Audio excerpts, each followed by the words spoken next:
नमस्कार, सुप्रभात, good morning. आप देख रहे हैं IBC 24। मैं हूं आपके साथ राहुल सिन्हा। सुबह 7 बजे की खबरों में आपका स्वागत है। खबरों को देखेंगे विस्तार से। दिल्ली दौरे पर राहुल गांधी और कांग्रेस के वरिष्ठ नेताओं से मुलाकात के बाद सीएम भूपेश बघेल वापस रायपुर लौट आए हैं। उनके साथ ही यहां से दिल्ली के विधायक और मंत्री भी लौट आए हैं। एयरपोर्ट पर समर्थकों की भारी भीड़ जमा हुई थी और सीएम ने सभी का अभिवादन स्वीकार किया।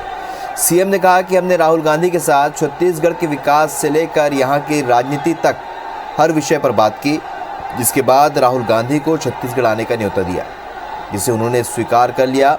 अगले हफ्ते राहुल गांधी छत्तीसगढ़ आएंगे। यहां वो बस्तर, सरगुजा और मध्य छत्तीसगढ़ का दौरा करेंगे।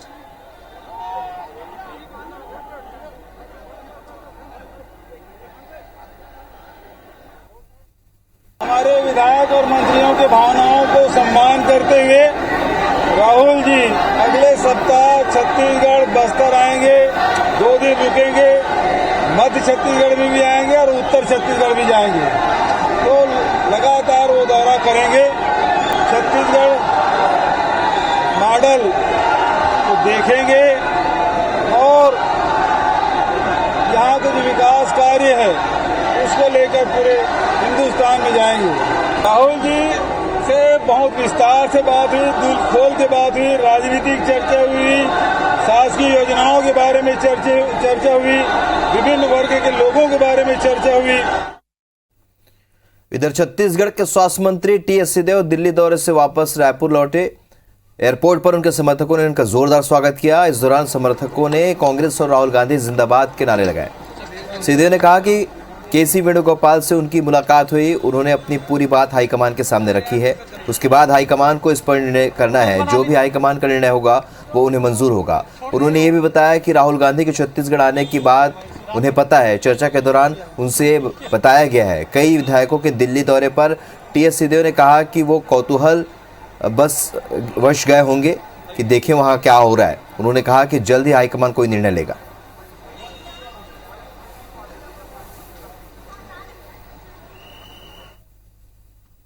पूरी बात हाईकमान के पास हो गई है और निर्णय अंतिम उनके पास सुरक्षित है।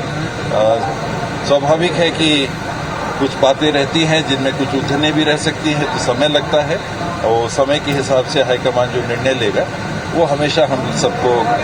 वेणुगोपाल जी से मेरी अलग से चर्चा हुई। मैं 12 तुगलक लेन की बैठक में तो सीएम साहब ने टाइम मांगा था, वो टाइम उसके बाद आप इसमें मुझे लगता है कि विधायकों में भी कौतूहल रहा होगा कि दिल्ली में है, बाबा भी इतने दिन से बैठे हुए हैं, अभी बुलाया गया है, क्या हो रहा है, हम लोग भी चलें, थोड़ा हवा पानी देखें दिल्ली का क्या है, तो अपने मन से वो गए होंगे। ये बात सही है कि पुनिया जी का बयान आया था कि विधायकों को बुलाया नहीं गया। फिर भी अगर किसी की मंशा है तो स्वतंत्र देश है, अपनी भावनाएं हैं, जाने में क्या है। अब निर्णय जरूर आएगा मुझे लगता है, क्योंकि जिस तरह से लोग भी गए वहां तो वो भी समझ रहे हैं इस बात को। हालांकि ये संकेत या ये निर्देश भी दिए गए थे कि ना आए, फिर भी जिन परिस्थितियों में भी आए, मुझे लगता है कि हाईकमान ने इन सब बातों का संज्ञान लिया होगा। लगता है कि मुख्यमंत्री जी ने उनसे चर्चा के दरमियान ये बात कही होगी कि अगर आप आते काफी दिन हो गए हैं, छत्तीसगढ़ नहीं आए हैं, इस बीच में अगर आप छत्तीसगढ़ आए तो हम लोग को अच्छा लगेगा। तो उस बाबत उन्होंने निमंत्रण दिया और उन्होंने स्वीकार भी किया। ऐसी मेरी एक कहते हैं, मैं जितना समझ सका हूं जीवन को, अगर कोई चीज स्थायी है तो वो परिवर्तन। इधर मध्यप्रदेश के मुख्यमंत्री शिवराज सिंह चौहान आज दोपहर 1 बजे बालाघाट में पीएम स्वनिधि योजना के हितग्राहियों को ऋण वितरण पर उनसे संवाद करेंगे। नगरीय विकास और आवास मंत्री भूपेंद्र सिंह कार्यक्रम में वर्चुअली शामिल होंगे। पीएम स्वनिधि योजना के पहले चरण में 1 जुलाई 2020 से लेकर मार्च 2022 तक कुल 3,50,000 हितग्राहियों को योजना का फायदा देकर मध्यप्रदेश देश में दूसरे स्थान पर है। योजना का दूसरा चरण 18 अगस्त 2021 से शुरू किया गया है। इसमें पहले चरण के शहरी स्ट्रीट वेंडर जो 10,000 रुपए का कर्ज पूरी तरह चुका देते हैं वो 20,000 रुपए के ऋण के पात्र हो जाते हैं। प्रदेश में इस चरण में 600 पथ विक्रेताओं को 20,000 रुपए का ऋण बांटा गया है। जबकि पूरे देश में मात्र 1200 हितग्राहियों को कर्ज बांटा गया है। इस तरह पीएम स्वनिधि योजना के द्वितीय चरण में क्रियान्वयन में मध्य प्रदेश देश में पहले स्थान पर है।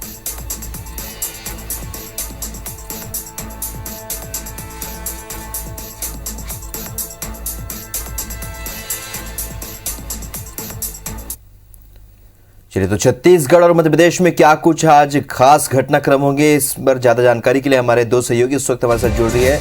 नीलम गुरुवे भोपाल से और प्रिया पांडे इस वक्त रायपुर से हमारे साथ जुड़ रही है। प्रिया, सबसे पहले आप जानना चाहेंगे, क्योंकि राजनीतिक उथल पुथल मची रही बीते 3-4 दिनों में, हमने देखा छत्तीसगढ़ में, आज क्या कुछ खास होगा?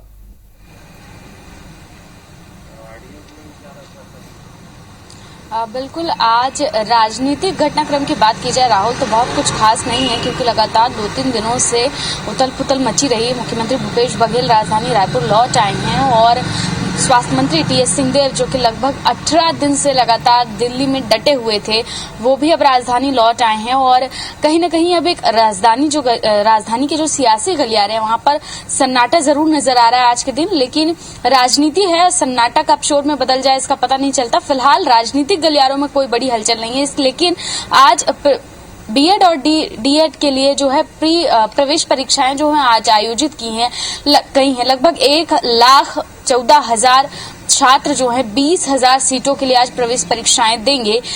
432 लगभग केंद्र जो है वो पूरे प्रदेश में बनाए गए हैं। 42 केंद्र जो है राजधानी रायपुर में बनाए गए हैं और पूरी तैयारी की गई है, क्योंकि कोरोना का समय है और इतनी बड़ी संख्या में बच्चे परीक्षा दिलाने जा रहे हैं, तो ऐसे में सुरक्षा का पूरा ध्यान रखा गया है। सभी बच्चों का तापमान चेक किया जाएगा, सभी बच्चों के लिए मास्क की अनिवार्यता रखी गई। इसके अलावा सैनिटाइजर की भी व्यवस्था की गई है और सभी का तापमान चेक किया जाएगा। किसी बच्चे को, यदि किसी छात्र को बुखार है तो उसे अलग से कमरे में ही परीक्षा देने को कहा गया है। इसके अलावा 2 पालियों में परीक्षा ली जा रही है और सभी से ये निवेदन किया गया है कि सभी जरूर से ही जो दूरी है उसको बनाकर रखें, जो गाइडलाइन है कोरोना का उसका पालन करें। लगभग 1.5 साल बाद व्यापम इस तरीके की परीक्षाओं का आयोजन कर रहा है और बीएड और डीएड में बड़ी संख्या में प्रदेश भर के जो बच्चे हैं वो बैठते हैं और इसीलिए इस पर जो सुरक्षा का मापदंड है वो बहुत सख्ती से तय किया गया है और 10 बजे से पहले पाली की परीक्षा शुरू होगी। उसके बाद देखना होगा कि किस तरीके की स्थितियां यहाँ पर बन रही है। तो ये तमाम अपडेट है आज के लिए राहुल। चलिए, तमाम अपडेट्स छत्तीसगढ़ की बनी रहेंगे, हम दर्शकों तक भी पहुंचाते रहेंगे। नीलम गुरुवे इस वक्त भोपाल से जुड़ी है। नीलम, पीएम स्वनिधि योजना में मध्य प्रदेश प्रथम स्थान पर है, बालाघाट में एक बड़ा कार्यक्रम होने जा रहा है, और क्या कुछ खास होगा आज मध्य प्रदेश में? जी बिल्कुल, मध्य प्रदेश की हम बड़ी खबरों पर आज नजर डालें तो मुख्यमंत्री शिवराज सिंह चौहान पीएम स्वनिधि योजना के तहत आने वाले बालाघाट के हितग्राहियों को ऋण वितरण करेंगे। इसके साथ ही साथ कुछ हितग्राहियों से वो संवाद भी करेंगे। मैं आपको बता दूं कि दूसरा चरण जो है इस योजना का 18 अगस्त 2021 से शुरू हो गया है और अब तक मध्य प्रदेश में सबसे ज़्यादा लोगों को इस दूसरे चरण के तहत सबसे ज़्यादा लोगों को जो है इस योजना का लाभ मिल चुका है और इस पूरी योजना के क्रियान्वयन में दूसरे चरण में मध्य प्रदेश पहले नंबर पर आ रहा है। स्ट्रीट वेंडर्स, वो ऐसे स्ट्रीट वेंडर्स जो पहले चरण में 10,000 जिनको मिले थे उन्होंने अपना ऋण चुका दिया है, तो वह 20,000 के पात्र बन चुके हैं और ऐसे ही हितग्राहियों को जो बालाघाट से आते हैं उनको जो है आज पीएम स्वनिधि के तहत ऋण वितरण किया जाएगा और इस कार्यक्रम में नगरीय निकाय भी वर्चुअली तौर पर जुड़ेंगे और इसके साथ ही साथ नगरीय विकास एवं आवास मंत्री भूपेंद्र सिंह भी जो है इस कार्यक्रम में वर्चुअली जुड़ेंगे। इसके अलावा हम मध्य प्रदेश की दूसरी खबरों पर बात करें तो मौसम में एक बार फिर से बदलाव देखने को मिला है। मौसम विभाग का ये संभावना मौसम विभाग ने जताई थी कि 28 अगस्त के बाद मध्य प्रदेश के मौसम में एक बार हलचल हो सकती है, कुछ सिस्टम्स अगर बनते हैं, पर फिलहाल जो है सिस्टम नहीं बन पाए हैं ठीक से, इसलिए मध्य प्रदेश के मौसम में जो है नमी जो है वो नहीं बन पाई है और तापमान में एक बार फिर से बढ़ोतरी देखने को मिल रही है। हालांकि संभावना जताई जा रही है कि अगले 1 से 2 दिनों में मध्य प्रदेश में जो मानसूनी एक्टिविटी रुक गई है वो एक बार फिर से शुरू हो सकती है और जो बढ़े हुए तापमान है उनमें कमी हो सकती है। जी चलिए, तो तमाम खबरें होंगी मध्य प्रदेश और छत्तीसगढ़ की, जिस पर हम लगातार अपडेट अपने दर्शकों तक पहुंचाएंगे। आप दोनों का हमारे साथ जुड़ने के लिए बहुत बहुत शुक्रिया। बढ़ते आगे, उज्जैन में पाकिस्तान जिंदाबाद के नारे लगाने वालों पर बीजेपी नेता जयभान सिंह पवैया जमकर बरसे। पवैया ने कहा कि भारत माता की जय नहीं बोलने वालों की, वंदे मातरम नहीं बोलने वालों की और शत्रु राष्ट्र के नारे लगाने वालों की नागरिकता खत्म होनी चाहिए। इतना ही नहीं, उन्होंने कहा कि ऐसे लोगों के संपत्ति के अधिकार भी छीन लिए जाने चाहिए। पवैया ने कानून में संशोधन करने की भी मांग की है। उन्होंने कानूनी प्रावधान की मांग करते हुए कहा कि ऐसे लोगों को सबक मिलना ही चाहिए। पवैया ने कहा कि भारत कोई धर्मशाला नहीं है। वहीं कांग्रेस नेता कांतिलाल भूरिया ने इस मामले पर सरकार को कटघरे में खड़ा कर दिया है। उन्होंने कहा कि बीजेपी की सरकार पाकिस्तान से मिली हुई है। भूरिया यही नहीं रुके, ये तक कह दिया कि नारे लगाने वाले बीजेपी के ही लोग थे। कानून में कोई कलम ऐसी डाली जानी चाहिए जिसमें भारत माता की जय जो लोग नहीं बोल सकते हैं, वंदे मातरम जो नहीं बोल सकते हैं, जो शत्रु राष्ट्र के जिंदाबाद के नारे लगाते हैं, इनके नागरिकता के अधिकार छीन लेने चाहिए, इनकी संपत्ति के अधिकार छीन लेने चाहिए। अगर भाजपा सरकार में है, अगर सरकार में पाकिस्तान के नारे लग रहे थे, सरकार क्या कर रही, क्यों नहीं एक्शन लिया?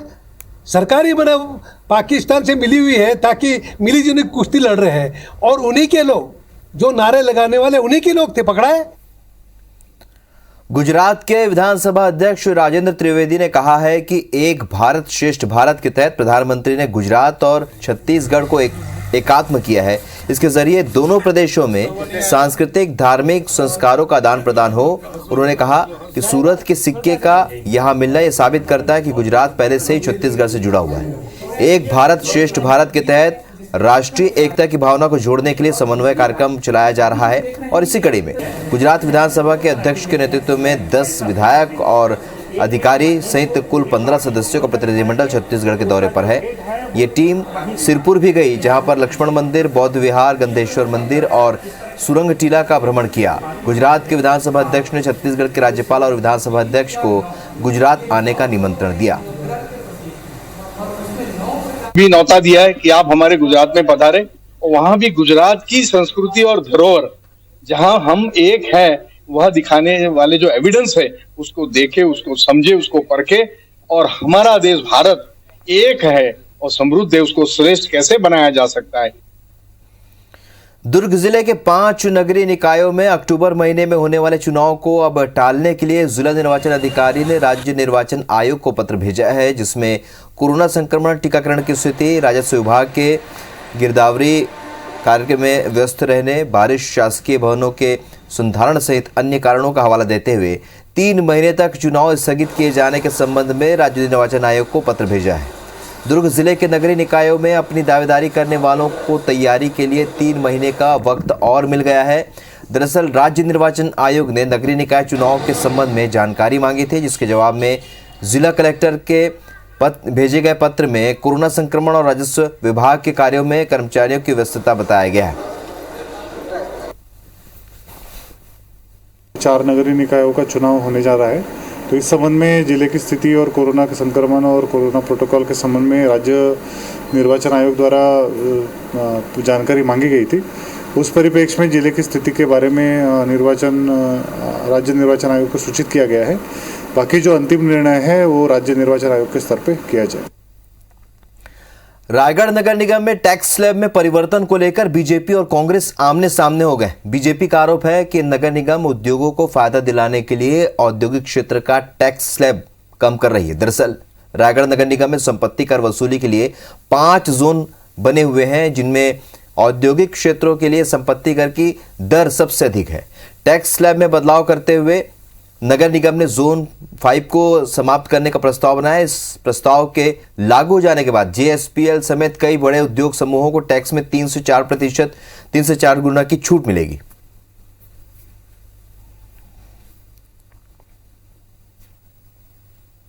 इस वक्त आपको टीवी चैनलों पर, सोशल मीडिया पर हर जगह तालिबान के और आईएसआईएस के खौफनाक कारनामों की खबरें दिखाई देंगी, लेकिन शांति के टापू कहे जाने वाले मध्य प्रदेश में भी एक ऐसी घटना हुई है जिसने तालिबान की तरह थर्रा दिया है। नीमच जिले में हुई इस बेहद दर्दनाक घटना ने वहां गुजरने वालों और देखकर वीडियो बनाने वालों की भी सांसें रोक दी, लेकिन दरिंदे नहीं रुके और एक वाहन के पीछे घसीटते हुए सीधे मौत के मुंह में पहुंचा दिया।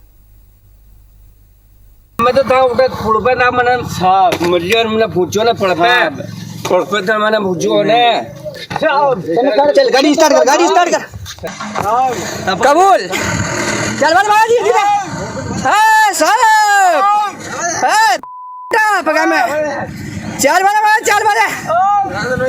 दादी चल बल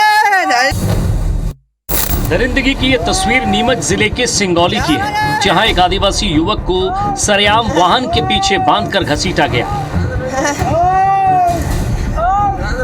वो सबसे मिन्नतें मांगता रहा पर किसी ने उस पर रहम नहीं किया और आखिरकार उसने अस्पताल में तड़प तड़प कर दम तोड़ दिया।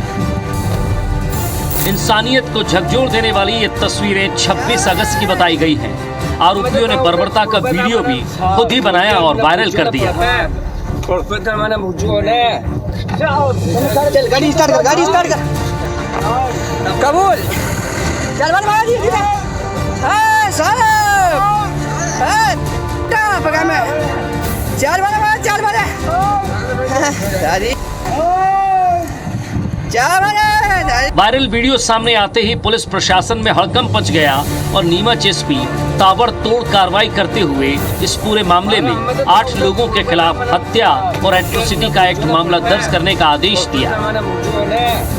जो मुख्य आरोपी है छीतर गुजर, उसके द्वारा जो मृतक हैं कन्हैयालाल भील, उनको एक्सीडेंट करके गाड़ी से ठोकर मारी गई और जब वो वहाँ से गिर गया तो उसके बाद मारपीट किया गया और मारपीट के दौरान अन्य अपने गांव के और जो ससुराल का गांव है वहां से अन्य लोगों को भी बुलाया गया और उसके साथ मारपीट की और साथ में जब एक पिकअप गाड़ी वहां से गुजर रही थी तो उस पिकअप गाड़ी में भी रस्सी से बांधकर उनको लगभग 50 से 100 मीटर तक घसीटा गया। नीमच में जो कुछ घटा उसने जुल्मो सितम की सारी हदें पार कर दी। तस्वीरें सामने आने के बाद कांग्रेस को प्रदेश कानून व्यवस्था पर सवाल उठाने का मौका मिल गया। पीसीसी अध्यक्ष कमलनाथ ने सरकार को घेरते हुए ट्वीट किया, सतना, इंदौर, देवास और अब नीमच में अमानवियता की घटनाएं, पूरे प्रदेश में अराजकता का माहौल है। लोग बेखौफ होकर कानून हाथ में ले रहे हैं, कानून का कोई डर नहीं, सरकार नाम की चीज कहीं नजर नहीं आ रही। नीमच की घटना को लेकर कांग्रेस सरकार को कटघरे में खड़ा कर रही है तो बीजेपी उसका बचाव कर रही है। यदि कोई चोरी की शंका में उसे पकड़ा गया था तो पुलिस को अपना काम करने देना था, कानून को अपना काम करने देना था। लेकिन जिस प्रकार की अमानवीय घटना सामने आई वो निश्चित तौर पर कहीं न कहीं कानून व्यवस्था पर प्रश्न चिन्ह खड़ा कर रही है। लगातार मध्य प्रदेश में इस तरह की घटनाएं सामने आ रही है और ऐसा लग रहा है कि कानून नाम का कोई चीज नहीं है और कानून व्यवस्था पूरी तरह से चौपट हो चुकी है, सरकार नींद में सोई हुई है। ये सिंपल लॉ एंड ऑर्डर का मसला है, दो लोगों के बीच का विवाद है। कांग्रेस जिस तरीके से हर मसले पर जाति ढूंढने लग जाती है, हर मसले पर राजनीतिक रोटियां सेकने लग जाती है, उनका इतिहास देश पूरा जानता है। तो कांग्रेस को अपने गिरेबान में झांक के देखना चाहिए। मध्य प्रदेश शांति का टापू है, यहाँ पर कानून व्यवस्था लागू है।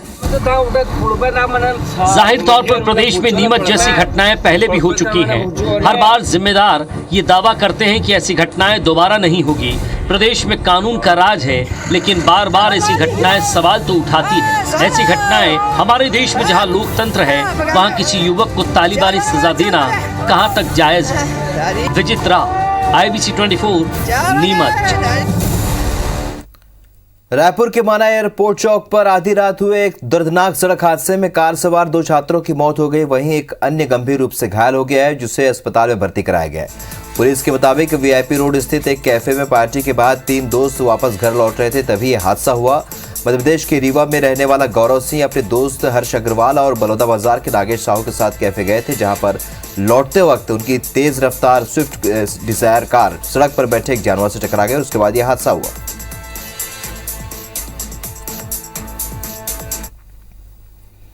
रायपुर पुलिस ने शहर के 2 अलग अलग इलाकों में लाखों की शराब तस्करी करने वाले 9 आरोपियों को गिरफ्तार किया है। विधानसभा क्षेत्र में साइबर सेल की टीम ने बोलेरो पिकअप समेत टीका कार और एक बोलेनो से शराब की अवैध रूप से तस्करी करते हुए यूको से 96 पेटी शराब जब्त की है। आरोपी फहीम अंसारी, फखरुद्दीन खान, वीरेंद्र कुमार साहू, आकाश सिंह, अविनाश वाधवा और राहुल वाधवा के खिलाफ आबकारी एक्ट के तहत कार्रवाई की गई।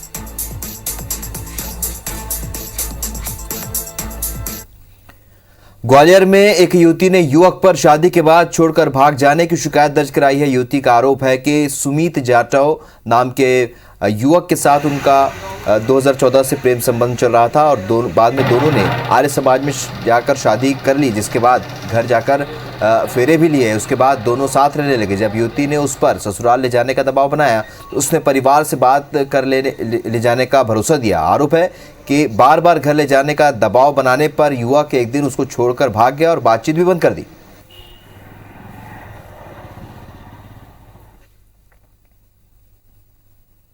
आज राष्ट्रीय खेल दिवस मनाया जा रहा है और इससे एक दिन पहले मध्य प्रदेश खेल विभाग ने प्रदेश के सर्वोच्च खेल पुरस्कारों की घोषणा की है। प्रदेश के करीब 10 खिलाड़ियों को विक्रम, 13 खिलाड़ियों को एकलव्य, 3 कोचों को विश्वामित्र, 1 खिलाड़ी को प्रभाष जोशी और लाइफ टाइम अचीवमेंट अवार्ड दिया जाएगा। तो टोक्यो ओलंपिक में भारतीय हॉकी टीम का हिस्सा रहे विवेक सागर को विक्रम अवार्ड और उनके कोच डॉक्टर हबीब हसन को विश्वामित्र अवार्ड से सम्मानित किया जाएगा। साथ ही पैरालंपिक के कैनो इवेंट में भारत का प्रतिनिधित्व कर रही पैरा खिलाड़ी प्राची यादव को विक्रम अवार्ड से नवाजा जाएगा। इस बार life time achievement award table tennis के खिलाड़ी रहे अभय संजलानी को दिया जाएगा। ये अवार्ड साल 2020 के लिए दिए जा रहे हैं, जबकि साल 2021 के नामों पर अभी विचार चल रहा है। 20 में हम लोगों ने कुल जो है 13 खिलाड़ियों को एकलव्य पुरस्कार के लिए चयनित किया है। विक्रम पुरस्कार इस बार जो है वो 10 लोगों को दिया जा रहा है। विवेक सागर हमारे एक प्रमुख सितारा खिलाड़ी हैं जिनको हम लोग विक्रम अवार्ड दे रहे हैं, और प्राची यादव हैं जो कि ओलंपिक में भारत का प्रतिनिधित्व करने कैनो पैरा एथलीट में जा रही हैं। तो सुबह 7 बजे की खबरों में फिलहाल इतना, लेकिन ताज़ा अपडेट के लिए आप बने रहिए IBC 24 के साथ। नमस्कार।